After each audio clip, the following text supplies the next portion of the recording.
ছেলে আজ ফ্রিজ থেকে টপাটপ করে ডিম বের করেছে আর ভেঙে এখানে জড়ো করেছে। বন্ধুরা নমস্কার, আমার সব বন্ধুদেরকে লক্ষ্মী ছানার রান্নাঘরে তোমাদের সকলকে অনেক অনেক স্বাগত জানাই। ডিমগুলো ভেঙে রেখে আজ আবদার করেছে রাত্রে আর কিচ্ছুটি খাবে না, চাই তার ডিম ভুজিয়ার তরকারি। ব্যাস, ডিম যখন ভেঙেই ফেলেছে তখন তো আর ডিম নিয়ে অন্য কিছু ভাবা যাবে না। সেই কারণে ছেলের আবদারেই করে নিচ্ছি এখানে বড় করে ছেলের প্রিয় একটা এগ ভুজিয়া। এইরকম ভুজিয়া বানিয়ে ডিমের তরকারি তোমরা কারা কারা পছন্দ করো জানাতে কিন্তু ভুলবে না বন্ধুরা। এত বড় অমলেট দেখে তো সে একবারে খিলখিলিয়ে হেসে অস্থির, ভেবেছিল বোধহয় সব ডিমটা সেই খাবে।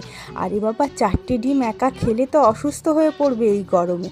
সেই কারণে কুচো কুচো করে ভেজে নিয়ে এইভাবে ঝোলের ওপর থেকে ছড়িয়ে দিচ্ছি। আর হ্যাঁ হ্যাঁ, তোমাকে এক বাটিই দেব। কেমন লাগলো এরকম ডিম ভুজিয়ার আইডিয়া? বাচ্চারা কমও খাবে আর ভাববে বেশি দিয়েছে। একটা সিম্পল ট্রিক কিন্তু বন্ধু।